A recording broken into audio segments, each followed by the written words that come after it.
in Megillat Esther. And what I'm very interested when I'm reading, there's very little that we're told about what was Esther's life like in the palace. What was her personality like? The Midrashim are full of information, but I want to try to see if we can, what can we gather from the text? So the text will appear shortly up top, and I want you to discuss with your chavrusa, with your mother, any bits of information that you can gather about Esther just from reading the text.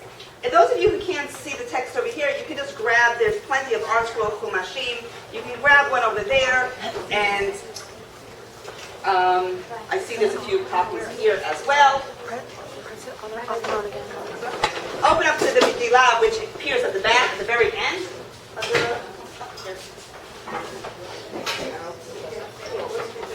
Press it again.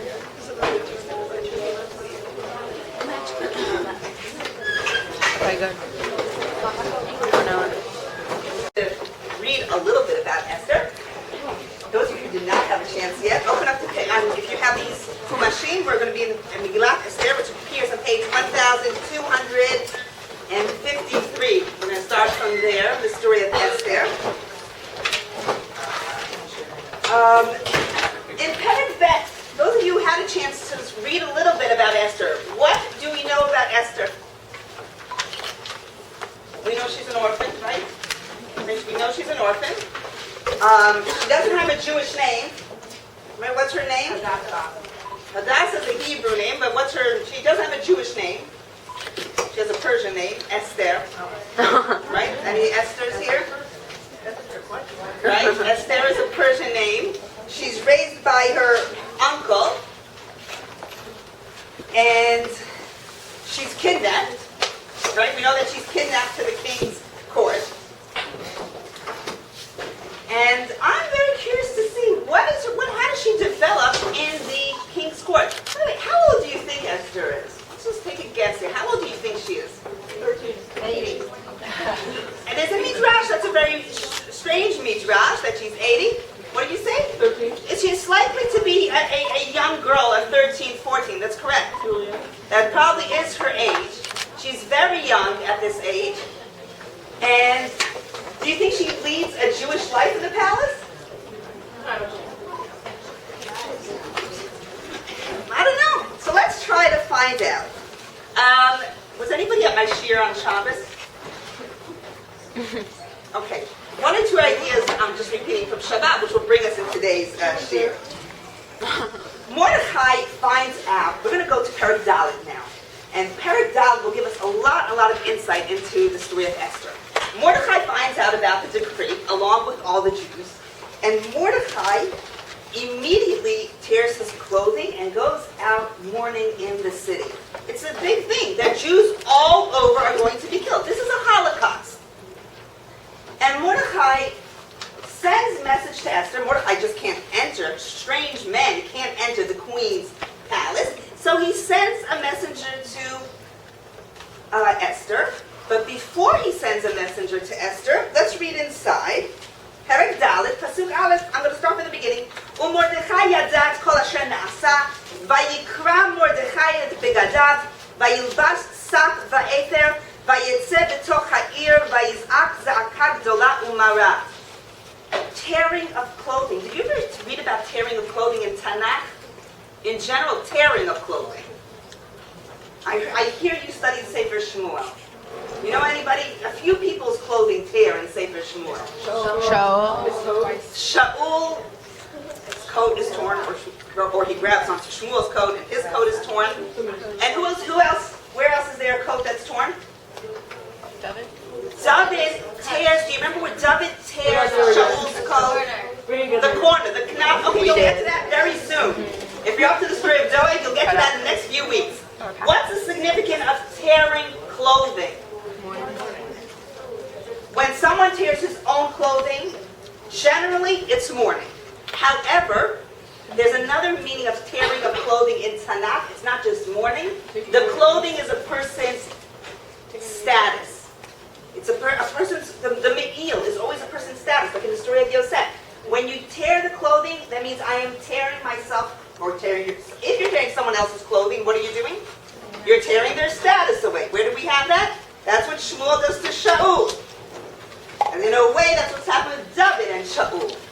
And when a person tears his own clothing, it can either be of mourning, or it's tearing himself from the status that he's had up till then. Mordechai has a very important status in the Persian Empire. How do we know that he has a very important status? Big Son and Teresh. He what? Big Son and Teresh.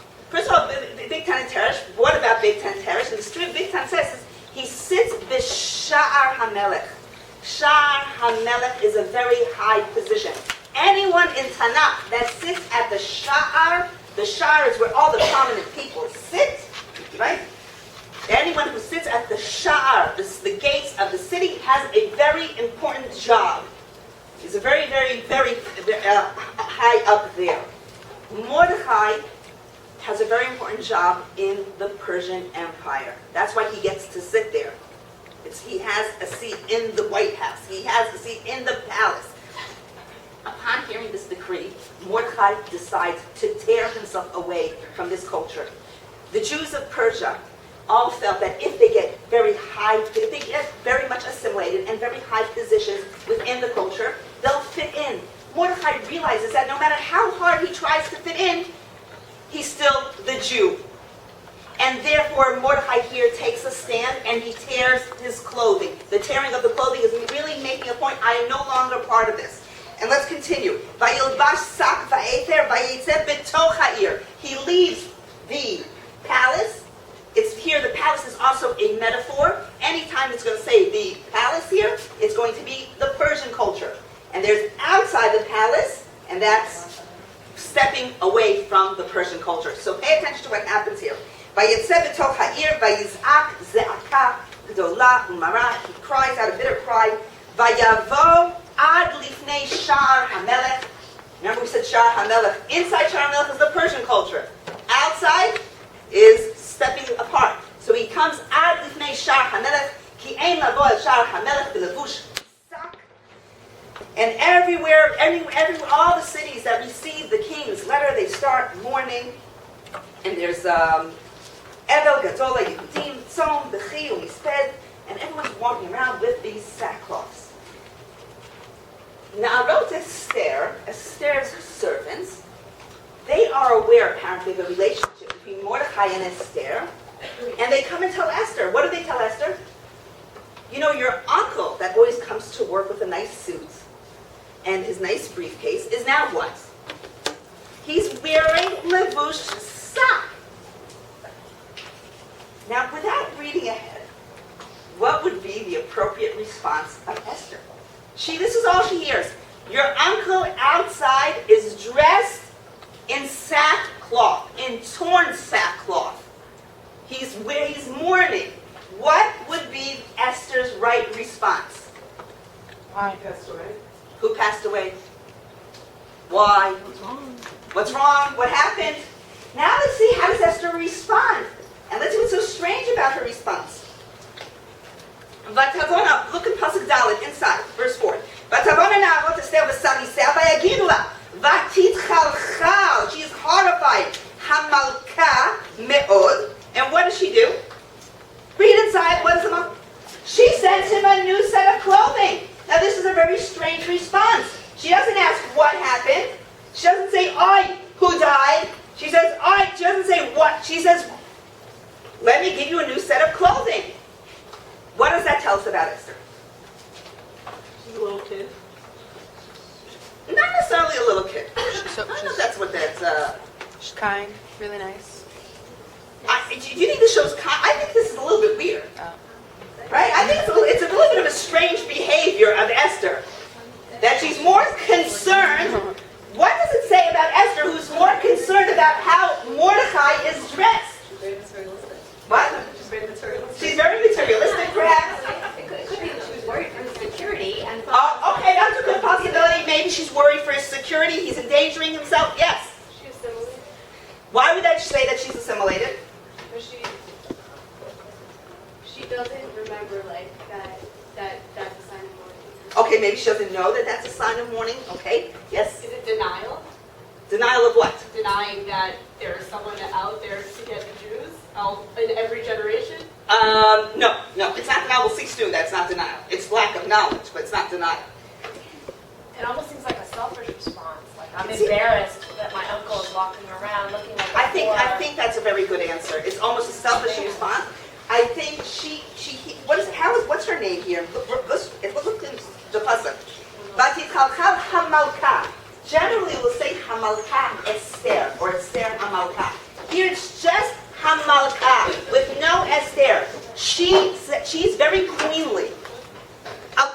And she's very much part of the Persian Empire, the Persian culture. She identifies, she's in the palace. She's the Malka. She very much identifies with the Persian. And what's important with the Persian culture? There's a way you look. There's a way you're dressed. There is the law. Ein lavo b'shar hamelech. Obeying the king's law means what? You're part of the culture.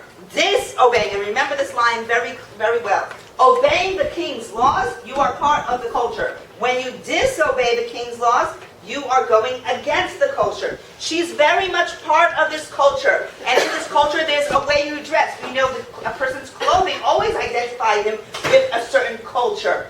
And she's telling, and what she's more concerned than what actually happened is the fact that Mordechai is tearing himself away from the culture that she identifies with. Esther arrived at the palace at a young age. She doesn't have contact with Jews. She doesn't go to hear shiurim, and she doesn't have any class. She doesn't even have a Tanakh there. There's no Tanakh yet. We're not criticizing Esther even. We are understanding Esther. Clearly, Esther. I don't know if assimilate here is the right word, but clearly Esther is not someone that wakes up every morning and davens Shachris.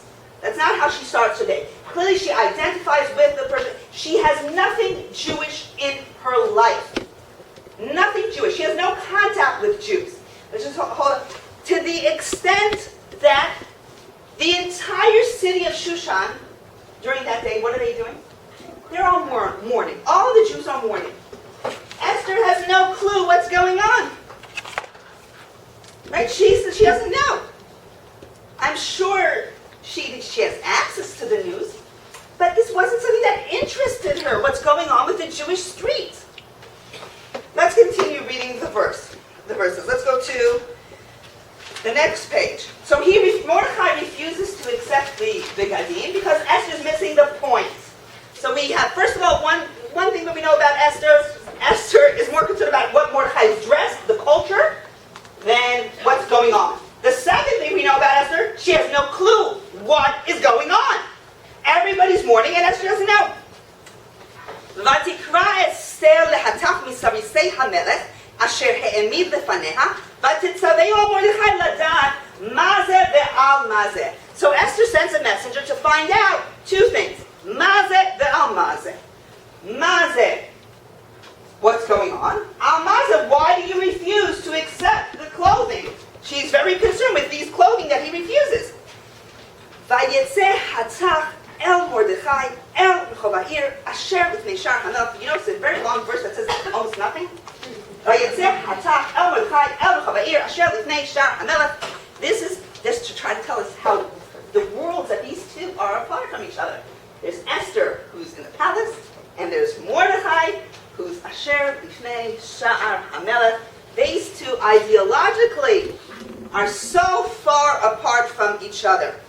And Mordechai tells the Hatzach, the messenger, about the decree. And he knows that Esther might not even believe this decree. So he sends her a copy, a Pachegen Haktab, so that she knows that this is a real decree. And he gives Esther very clear instructions. Read to yourself what are the instructions that Mordechai gives Esther.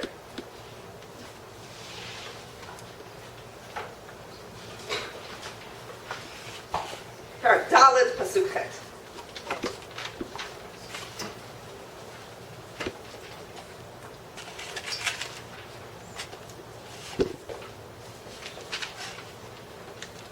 Those who didn't get a chance, it's on page 1256. What are the instructions?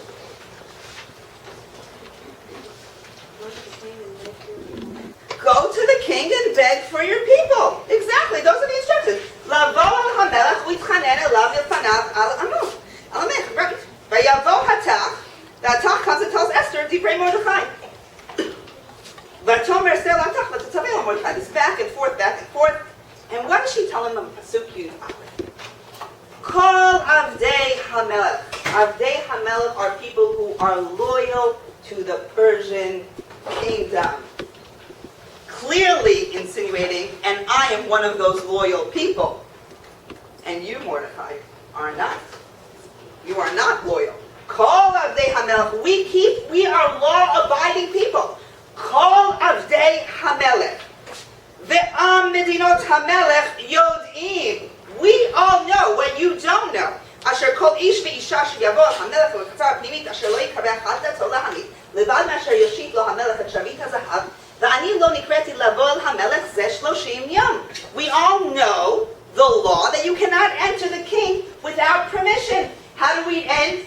In case you weren't sure how severe this is, that's why we were given the story about Vashti in Perek Aleph. Anybody who's called to the king and doesn't show up, they got rid of her. So if you show up without being invited, you're very likely to have the same fate as Vashti. That's why that story is so important for us at the beginning. And she says, I'm not, number one, I'm not allowed to risk my life. I have no intention of risking my life. And number two, I'm not going to break the Persian law because I am a loyal Persian. I am loyal to this country. I am Avdei Hamelech. And you, Mordechai, can learn a thing or two from me, is what she's saying. You should also be loyal. Look at the way you're dressed. Vayagidu leMordechai et divrei Esther. Vayomer Mordechai lahashiv leEsther. Mordechai responds back. And what does he tell her? Read to yourselves his response in Pasuk Yud Gimel.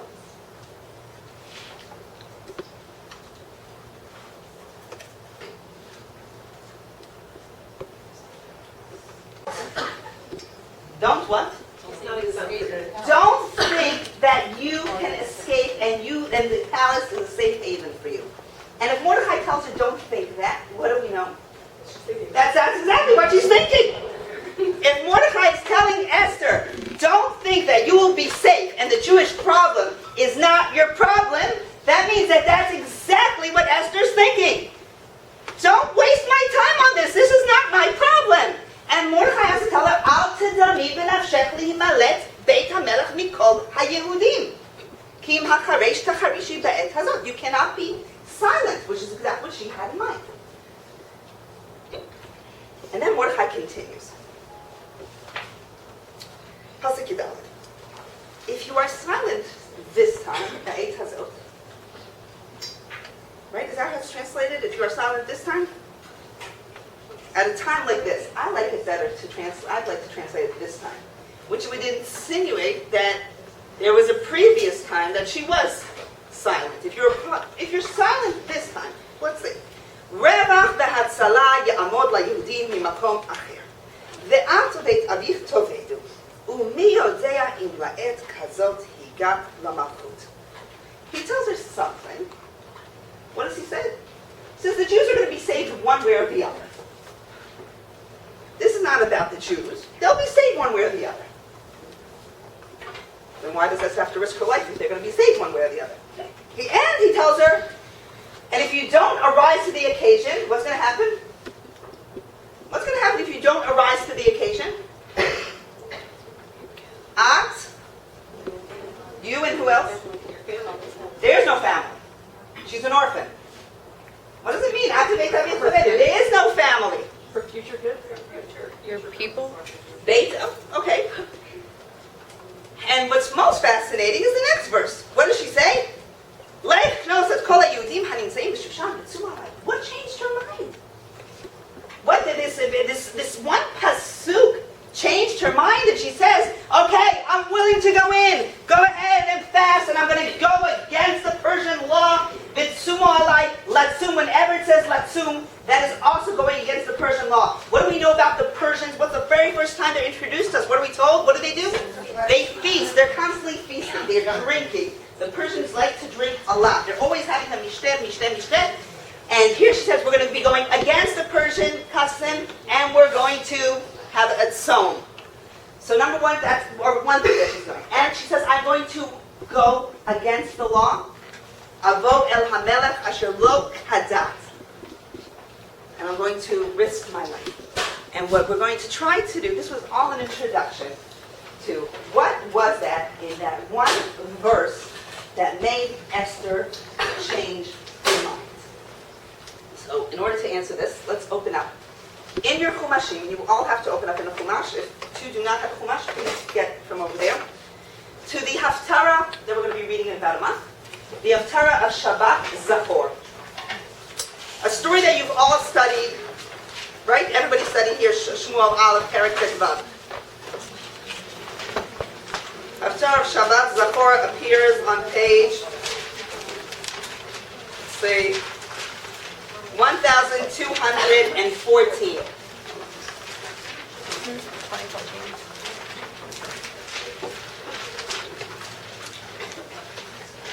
1214. You give them a Chumash over here.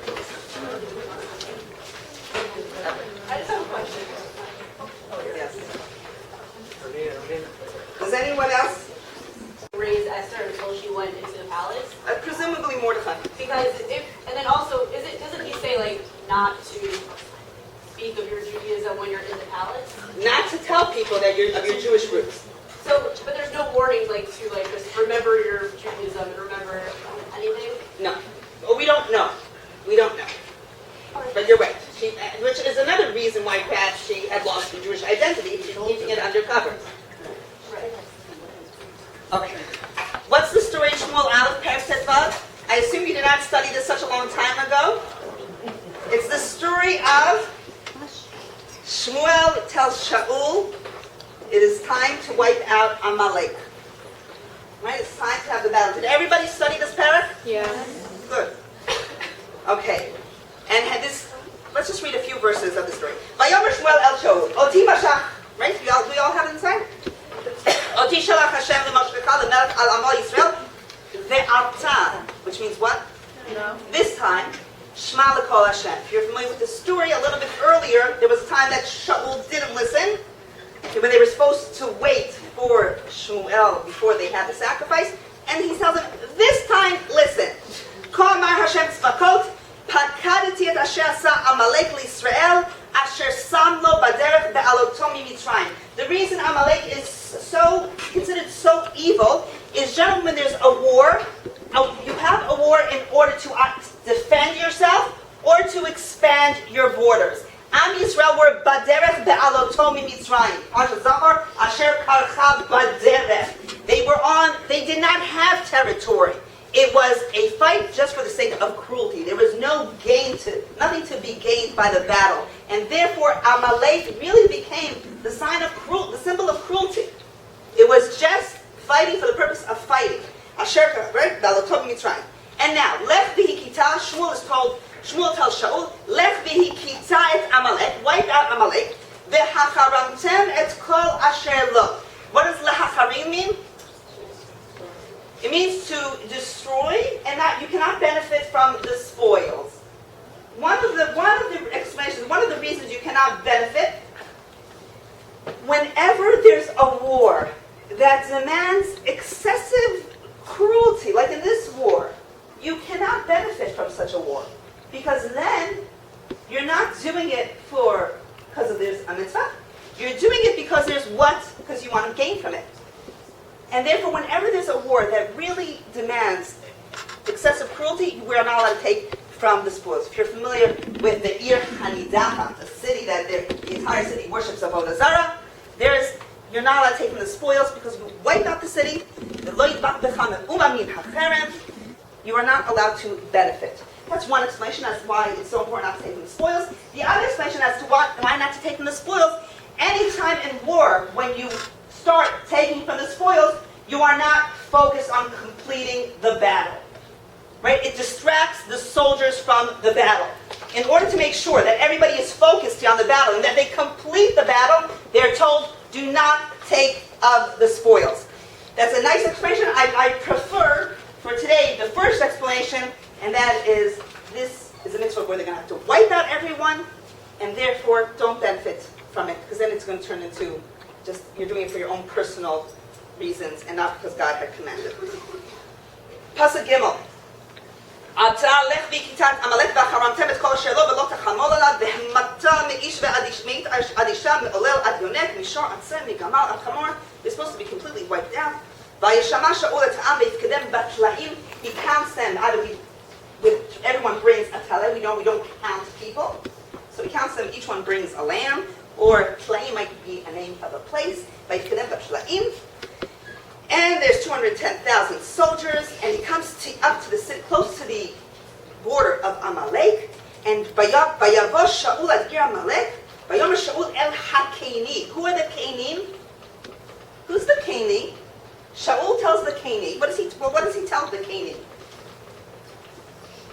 He tells the Keni, you leave the territory, because there's going to have to be a very bloody war here. Make sure, Keni, you leave the territory. You've been kind to Am Yisrael when they left Egypt. So I want to make sure that you are out of the way so that you are not affected by this war. Who are the Keni?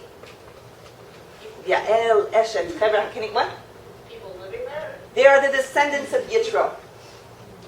Yitro, they're descendants of Yitro, who were always good friends of Am Yisrael. Still this very day, their descendants today are the Druzim in South Lebanon, who served in the Israeli army. So he tells the Keni to make sure you're out of the way.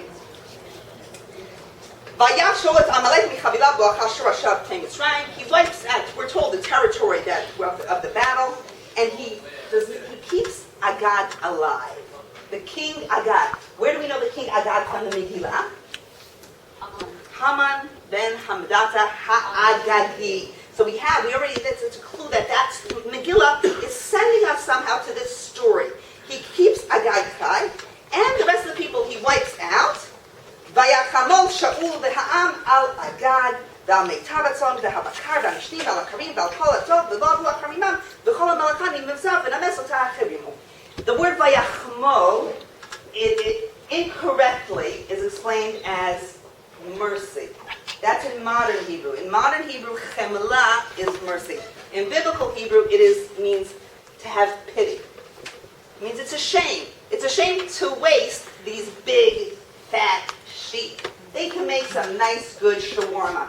Chala, it's a shame to waste it. And it's a waste also. Coming back with the opponent's king alive always brought the winning side great glory. So he wants to bring back Melech Agag Chai, bring him back alive. And so the king, he keeps the king the opponent king alive, and the people, what do they keep? Each one takes a few fat sheep, right? Some fat sheep to take home. That night, Shmuel, the prophet, receives the prophecy. And God tells him, I regret appointing Shaul to be king. God does not tell Shmuel why. Shmuel's going to have to figure that out the next day. Vayashkem, Vayhid Hashem al Shmuel lemor, Nichanti kim lachti et Shaul lemelech kishav nacharai ve'dvarai lo hikim. He didn't fulfill my word. Shmuel has no idea what are we talking about. What word?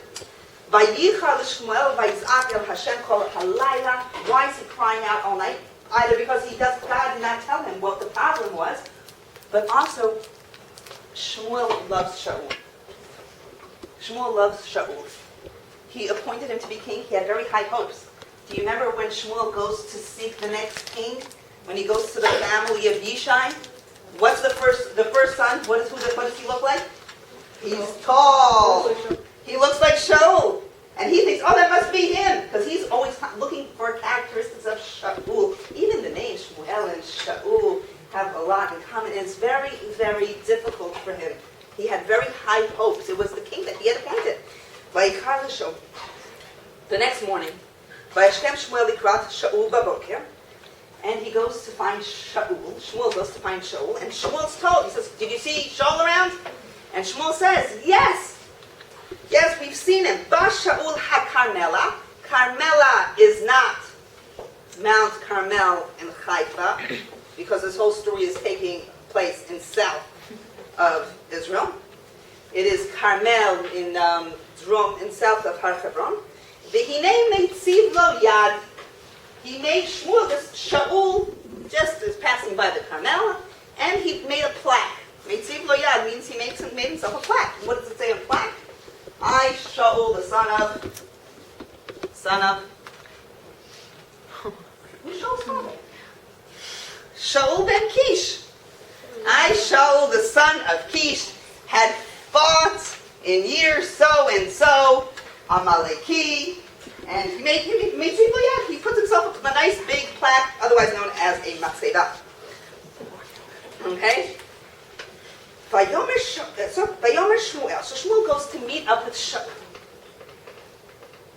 Pasuk Yud. Vayav Shmuel Shaul. Vayomer lo Shaul see Shmuel. He's so excited to see Shmuel, and he tells Shmuel, Baruch Shaul. Upon seeing Shmuel, he says, Baruch atah Hashem. Hakimoti etvar Hashem. I fulfilled God's commandment. And suddenly, what does Shmuel hear from the camp? What sounds does he hear? Very good. And that next pasuk. Umeh kol hatzon hazeh be'oznai. What is the sound of the sheep that I hear? You don't have, what animals do you have in a battlefield? You have horses and donkeys. You don't go out to the battlefield with sheep. It says, why do I hear these sheep here at the battlefield? So don't worry about it, Malachi. They brought it from Amalekim. Asher chamal ha'amal meitav hatzon. We had a good reason. We wanted to sacrifice it to your God. Vayomer Shmuel so now Shmuel suddenly realizes why God wants Shaul fired. Heref.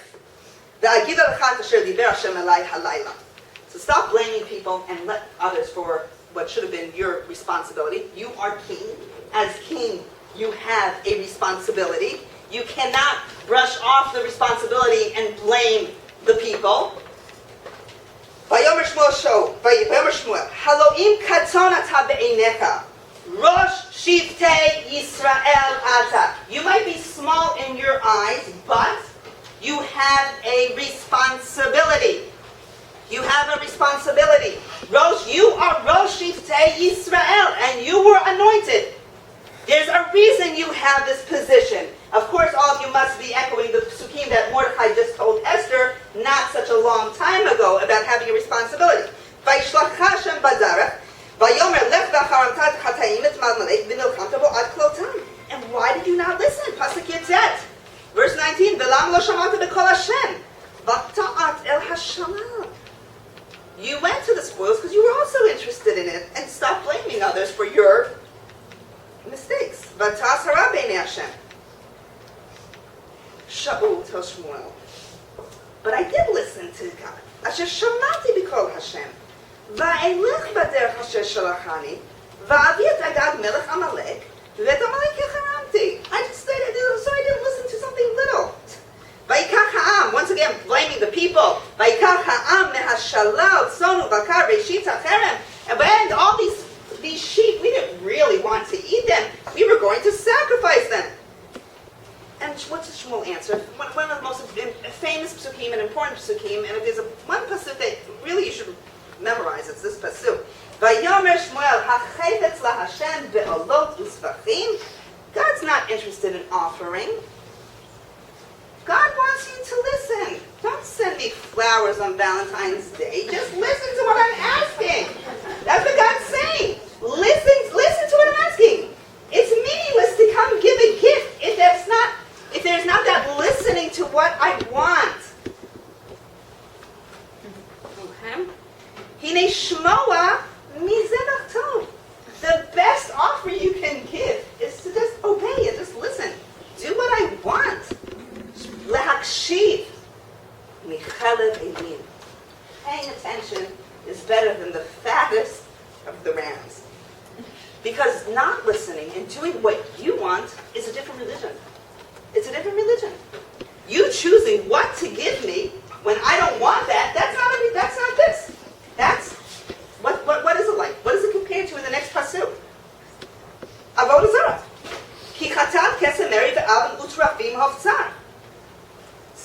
You've rejected God's word. Therefore, what is God going to do now to you? Reject your Ya'an ma'asta dvar Hashem vayim'asecha mimelech.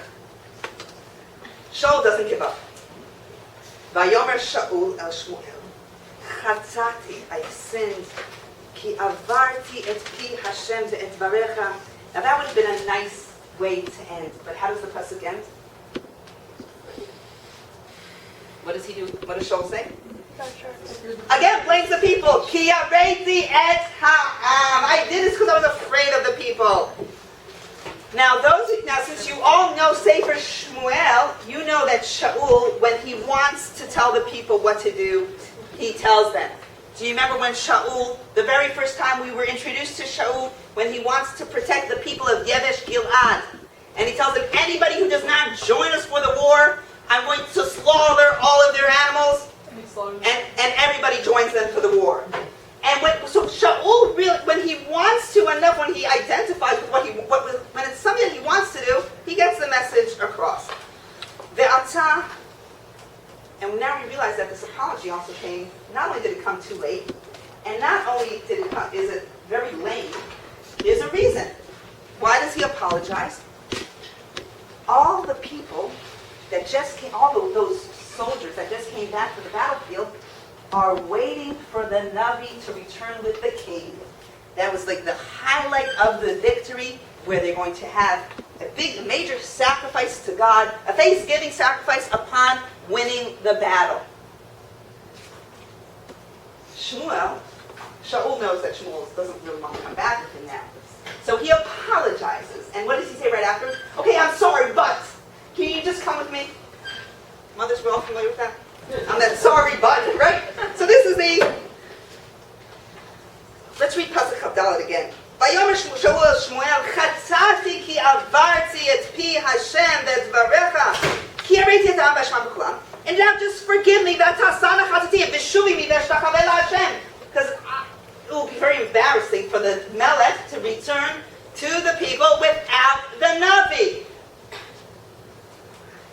Vayomer Shmuel Shaul, I'm not going back with you.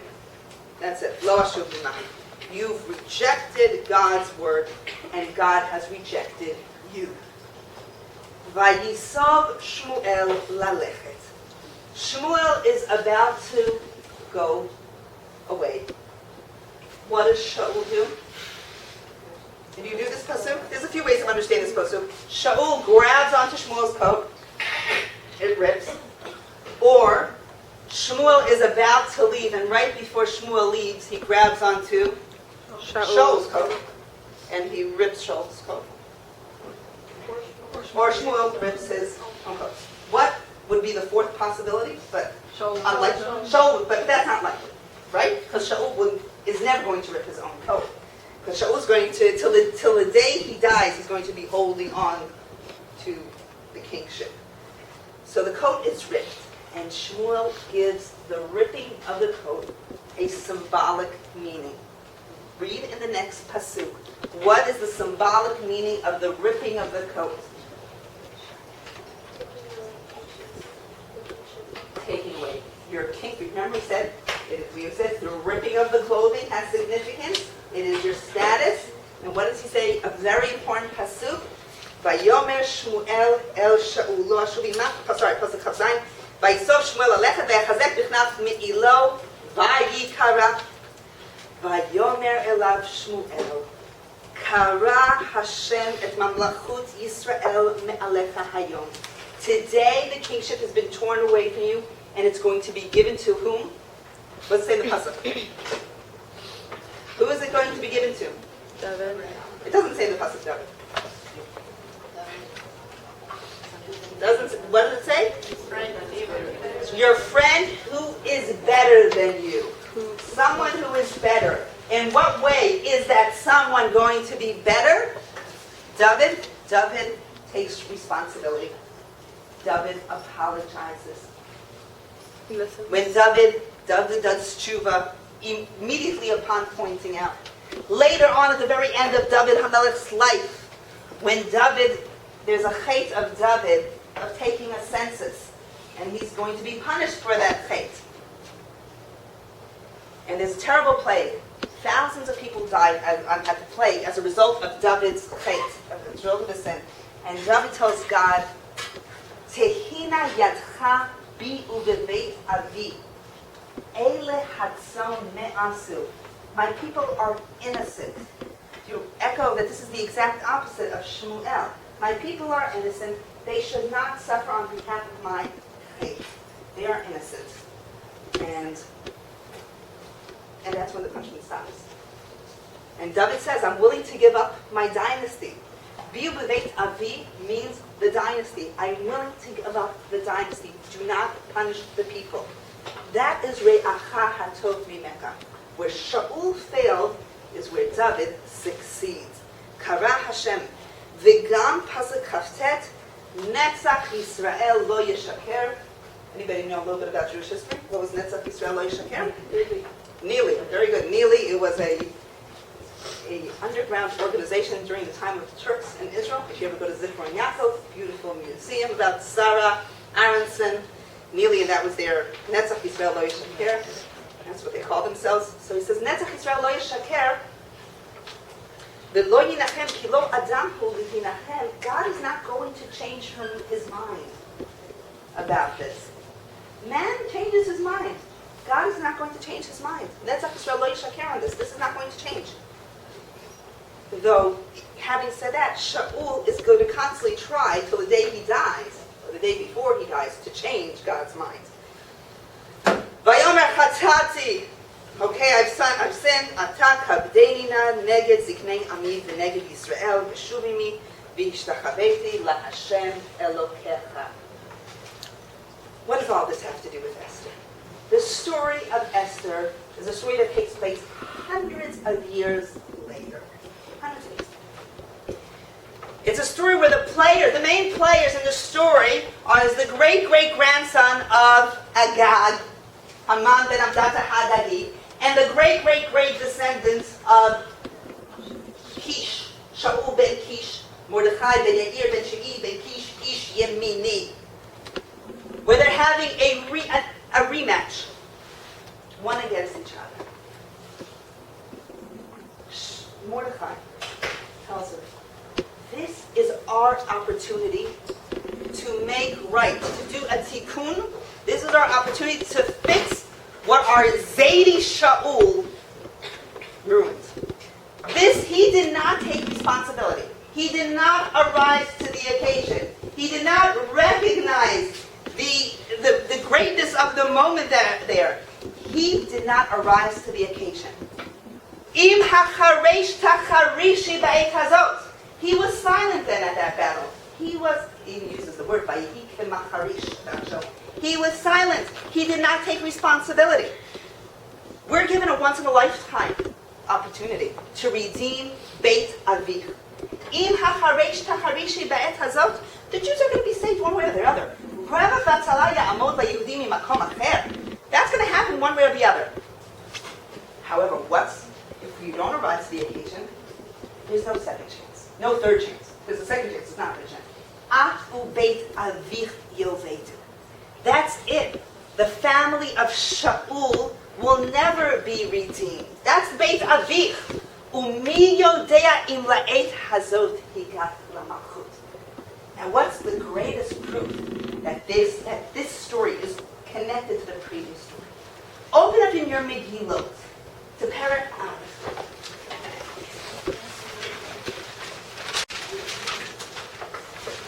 Achashverosh convenes his advisors. It's on page 1252.